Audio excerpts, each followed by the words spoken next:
2022년 8월 24일 쉴만한 물가교회 온라인 새벽 예배에 오신 여러분들을 주님의 이름으로 환영합니다. 오늘 우리들은 이사야서 11장 10절에서 11절의 말씀을 근거해서 여호와의 기치를 바라보고 돌아오라 라는 제목을 가지고 함께 하나님의 말씀을 생각해 보기를 원합니다.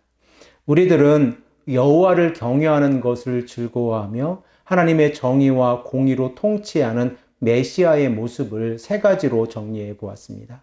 그 첫 번째 모습이 원수의 관계가 회복되어지고, 두 번째 모습이 모든 것이 창조의 본질로 돌아가는 모습입니다.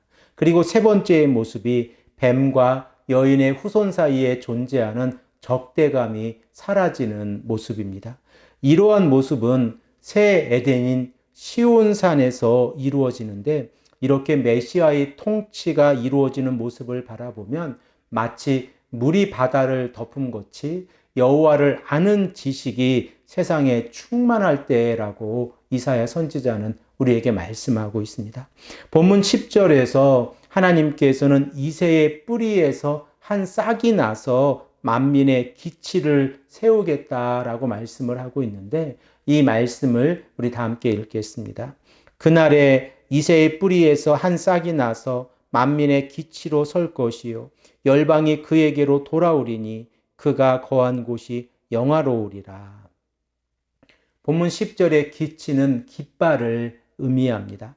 이사야서 11장 1절 말씀에서 이새의 줄기에서 한 싹이 난다라고 표현하고 있는데, 본문 10절의 말씀을 보면 이새의 뿌리에서 한 싹이 나서 만민의 기치가 된다라고 말씀을 하고 있습니다. 이러한 내용의 차이에서 이새의 줄기에서 나온 싹이 다윗과 같은 왕을 표현하고 있다고 하면, 이새의 뿌리에서 한 싹이 나오는 모습은 다윗보다 더 귀한 자임을 알게 되어집니다. 우리들은 이사야서 5장 26절에서 하나님께서 대적의 나라들을 불러 그의 백성들을 심판하시는 모습을 생각을 해 보았는데, 본문 11장 10절의 말씀을 보면 열방이 그를 찾아올 수 있도록 기치를 세우시는 모습으로 그 이미지가 바뀌어져 간 것을 깨닫게 되어집니다. 결과적으로 열방이 찾아오는 이 메시아의 기치를 바라보고 열방이 찾아왔을 때에 그곳은 영화롭게 될 것이다 라고 말씀을 하고 있습니다. 메시아의 깃발이 세워진 곳에 열방이 찾아오는 모습은 어떠한 모습입니까? 우리 다 함께 11절의 말씀을 읽겠습니다. 그날에 주께서 다시 그의 손을 펴사 그의 남은 백성을 아수르와 애굽과 바드로스와 그수와 엘람과 시날과 하맛과 바다 섬들에서 돌아오게 하실 것이라.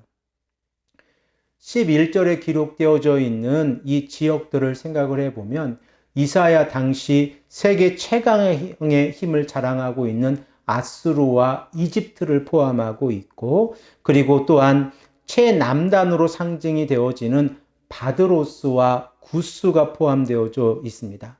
그리고 아수르보다 동쪽에 위치하고 있는 엘람과 시날, 곧 바벨론의 옛 지명 이름이 기록되어져 있고, 아수르의 북쪽에 위치한 하맛과 바다섬들입니다.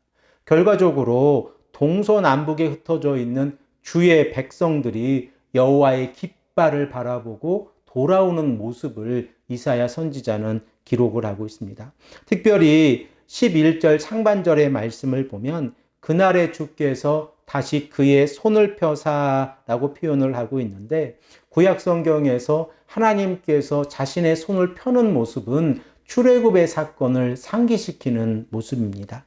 하나님께서 자신의 손을 펴서 이스라엘 백성들을 애굽에서 인도해 내신 것처럼 주께서 그의 손을 다시 펴서 제2의 출애굽 사건을 통하여 하나님의 백성들을 동서남북에서 불러 모으시는 모습이 11절에 기록이 되어져 있습니다. 결과적으로 여호와의 기치는 동서남북 어디에 있든지 하나님의 깃발을 바라보고 하나님의 백성들이 모이는 모습으로 기록이 되어져 있습니다. 우리 다 함께 12절의 말씀을 읽겠습니다. 여호와께서 열방을 향하여 기치를 세우시고 이스라엘의 쫓긴 자들을 모으시며 땅 사방에서 유다의 흩어진 자들을 모으시리니. 저의 어릴 적의 시간을 생각을 해보면 교회가 이러한 모습이었습니다.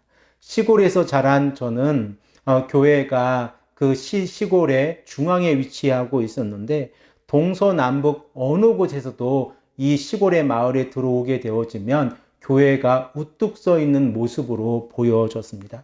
여호와 하나님을 찾는 자들이 하나님께 나와 복음이신 예수 그리스도를 믿고 나아가는 모습이 이러한 모습이어야 하지 않겠습니까? 우리들은 하나님의 교회가 세상에 빛이 되기를 원하고 말씀을 전하기를 원합니다. 또한 우리들은 하나님의 교회가 하나님의 나라로 향하고 있는 하나님의 백성들을 인도하는 곳이 되기를 원합니다. 그러기 위해서 하나님의 교회는 기치의 역할을 잘 감당을 해야 합니다. 하나님의 백성들이 하나님께 나와 예배드리며 말씀에 순종하는 삶을 살아갈 수 있도록 인도하는 곳, 바로 그곳이 교회의 모습이 되어져야 합니다. 13절의 말씀을 보면 메시아의 통치 가운데에서 원수의 관계가 회복되어지는 모습이 기록되어져 있습니다. 우리 다 함께 13절의 말씀을 읽겠습니다. 에브라임의 질투는 없어지고 유다를 괴롭게 하던 자들은 끊어지며 에브라임은 유다를 질투하지 아니하며 유다는 에브라임을 괴롭게 하지 아니할 것이요. 솔로몬 사후에 분열된 남유다와 북이스라엘이 서로가 용서하는 모습이 11장 13절에 기록되어져 있습니다. 이러한 모습이 여호와의 깃발을 세우신 곳에서 이루어진다고 하면 하나님의 나라가 실현되어지는 모습으로 우리가 생각해 볼 수 있습니다. 우리들은 이 땅을 살아가면서 원수의 관계 가운데에서 살아가는 모습들이 있지 않습니까?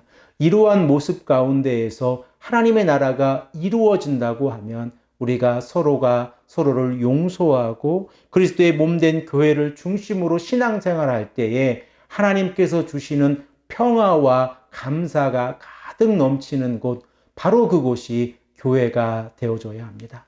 교회는 세상의 빛입니다. 이 빛의 역할을 잘 감당하는 하나님의 귀한 성도님들이 되시기를 간절히 축복합니다. 함께 기도드리겠습니다. 아버지 하나님, 감사합니다. 오늘도 우리에게 말씀하셔서 하나님께서 메시아의 역할로서 하나님의 몸된 교회에 깃발을 세우시고 그곳에 하나님의 백성들을 불러 모으시는 모습을 통하여 우리가 하나님의 나라를 바라보게 하시니 감사합니다. 아버지 하나님, 우리가 우리 자신의 모습을 바라보고 회개하며 여호와의 기치를 바라보고 나아갈 수 있도록 인도하여 주시옵소서. 감사드리오며 사랑이 많으신 예수 그리스도의 이름으로 간절히 기도합니다. 아멘.